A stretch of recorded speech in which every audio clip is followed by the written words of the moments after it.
السلام علیکم ورحمۃ اللہ وبرکاتہ۔ بسم اللہ الرحمن الرحیم۔ زکوٰۃ کا بیان۔ زکوٰۃ فرض ہے، اس کا انکار کرنے والا کافر اور نہ دینے والا فاسق و جہنمی، اور ادا کرنے میں دیر لگانے والا گنہگار و مردود الشہادت ہے۔ نماز کی طرح اس کے بارے میں بھی بہت سی آیتیں و حدیثیں آئی ہیں جن میں زکوٰۃ ادا کرنے کی سخت تاکید ہے، اور نہ ادا کرنے والے پر طرح طرح کے دنیا و آخرت کے عذابوں کی وعیدیں آئی ہیں۔ مسئلہ: اللہ کے لیے مال کے ایک حصے کا جو شریعت نے مقرر کیا ہے کسی فقیر کو مالک بنا دینا، اس کو شریعت میں زکوٰۃ کہتے ہیں۔ مسئلہ: زکوٰۃ فرض ہونے کے لیے چند شرطیں ہیں۔ نمبر 1، مسلمان ہونا، یعنی کافر پر زکوٰۃ فرض نہیں۔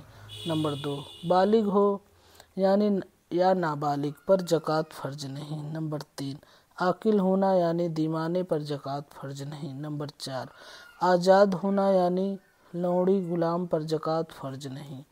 نمبر 5، مالک نصاب ہونا یعنی جس کے پاس نصاب سے کم مال ہو اس پر زکوٰۃ فرض نہیں۔ نمبر 6، پورے طور پر مالک ہونا یعنی اس پر قبضہ بھی ہو تب زکوٰۃ فرض ہے ورنہ نہیں۔ مثلاً کسی نے اپنا مال زمین میں دفن کر دیا اور جگہ بھول گیا، پھر برسوں کے بعد جگہ یاد آئی اور مال مل گیا، تو جب تک مال نہ ملا تھا اس زمانے کی زکوٰۃ واجب نہیں، کیونکہ نصاب کا مالک تو تھا مگر اس پر قبضہ نہیں تھا۔ نمبر 7، نصاب کا قرض سے فارغ ہونا۔ مثلاً کسی کے پاس 1000 روپیہ ہے مگر وہ 1000 کا قرض دار بھی ہے تو اس کا مال قرض سے فارغ نہیں، لہٰذا اس پر زکوٰۃ نہیں۔ نمبر 8، نصاب کا حاجت اصلیہ سے فارغ ہونا۔ حاجت اصلیہ یعنی آدمی کو زندگی بسر کرنے میں جن چیزوں کی ضرورت ہے، مثلاً اپنے رہنے کا مکان، جاڑے گرمیوں کے کپڑے، گھریلو سامان یعنی کھانے پینے کے اور کھانا پکانے کے برتن، چارپائیاں، کرسیاں، میز، چولہے، پنکھے وغیرہ، ان مالوں میں زکوٰۃ نہیں، کیونکہ یہ سب مال و سامان حاجت اصلیہ سے فارغ نہیں ہے۔ نمبر 9، مال نامی ہونا یعنی بڑھنے والا مال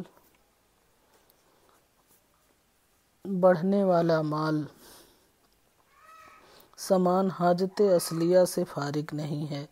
نمبر 9، مال نامی ہونا یعنی بڑھنے والا مال ہونا، چاہے حقیقت میں بڑھنے والا ہو جیسے مال تجارت اور چرائی پر چھوڑے ہوئے جانور، یا حکماً بڑھنے والا مال ہو جیسے سونا چاندی کی یہ اسی لیے پیدا کیے گئے ہیں کہ ان سے چیزیں خریدی جائیں اور بیچی جائیں تاکہ نفع ہونے سے یا بڑھتی رہے۔ لہٰذا سونا چاندی جس حال میں بھی ہو، زیور کی شکل میں ہو یا دفن ہو، ہر حال میں یہ مال نامی ہے اور ان کی زکوٰۃ نکالنا ضروری ہے۔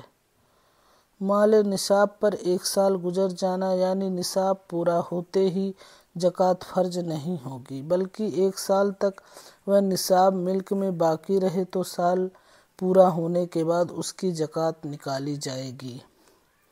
مسئلہ: سونے کا نصاب 7.5 تولہ ہے اور چاندی کا نصاب 52.5 تولہ ہے۔ سونے چاندی میں 40واں حصہ زکوٰۃ نکال کر ادا کرنا فرض ہے۔ یہ ضروری نہیں کہ سونے کی زکوٰۃ میں سونا ہی اور چاندی کی زکوٰۃ میں چاندی ہی دی جائے، بلکہ یہ بھی جائز ہے کہ بازار بھاؤ سے سونے چاندی کی قیمت لگا کر روپیہ زکوٰۃ دیں۔ زیورات کی زکوٰۃ۔ حدیث شریف میں ہے کہ 2 عورتیں حضور اقدس صلی اللہ علیہ وسلم کی خدمت مبارکہ میں حاضر ہوئیں، ان کے ہاتھوں میں سونے کے کنگن تھے۔ آپ نے فرمایا، کیا تم ان زیوروں کی زکوٰۃ ادا کرتی ہو؟ عورتوں نے عرض کیا کہ جی نہیں۔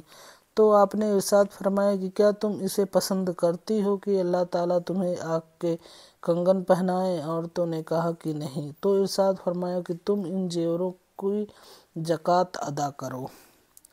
مسئلہ: سونا چاندی جبکہ بقدر نصاب ہو تو ان کی زکوٰۃ 40واں حصہ نکالنا فرض ہے، چاہے سونے چاندی کے ٹکڑے ہوں یا ان کے سکے یا زیورات یا سونے چاندی کی بنی ہوئی چیزیں، مثلا برتن، گھڑی، سرما دانی، سلائی وغیرہ، غرض جو کچھ ہو سب کی زکوٰۃ نکالنی فرض ہے۔ مسئلہ: جن زیورات کی مالک عورت ہو، چاہے وہ میکے سے لائی ہو یا اس کے شوہر نے اس کو زیورات دے کر ان کا مالک بنا دیا ہو، تو ان کی زکوٰۃ ادا کرنا عورت پر فرض ہے، اور جن زیورات کا مالک مرد ہو، یعنی عورت کو صرف پہننے کے لیے دیا ہو، مالک نہیں بنایا ہے، تو ان زیورات کی زکوٰۃ مرد کے ذمے ہے اور عورت پر نہیں۔ مسئلہ: اگر کسی کے پاس سونا چاندی یا ان دونوں کے زیورات ہوں اور سونا چاندی میں سے کوئی بھی بقدر نصاب نہیں، تو چاہیے کہ سونے کی قیمت کی چاندی یا چاندی کی قیمت کا سونا فرض کر کے دونوں کو ملائے، پھر اگر ملانے پر بھی بقدر نصاب نہ ہو تو زکوٰۃ نہیں، اور اگر سونے کی قیمت کی چاندی میں ملائے تو بقدر نصاب ہو جاتا ہے، اور چاندی کی قیمت کا سونا سونے میں ملائے تو بقدر نصاب نہیں ہوتا، تو واجب ہے کہ جس صورت میں نصاب پورا ہو جاتا ہے تو وہ کرے۔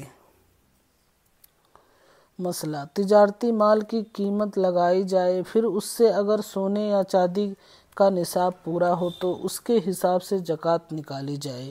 مسئلہ: اگر سونا چاندی نہ ہو تو مال تجارت ہو، بلکہ صرف نوٹ اور روپے یا پیسے ہوں، تو کم سے کم اتنے روپے، پیسے یا نوٹ ہوں کہ بازار میں ان سے 7.5 تولہ سونا یا 52.5 تولہ چاندی خریدی جا سکتی ہے، تو وہ شخص صاحب نصاب ہے، اس کو نوٹ اور روپے پیسوں کی زکوٰۃ 40واں حصہ نکالنا فرض ہے۔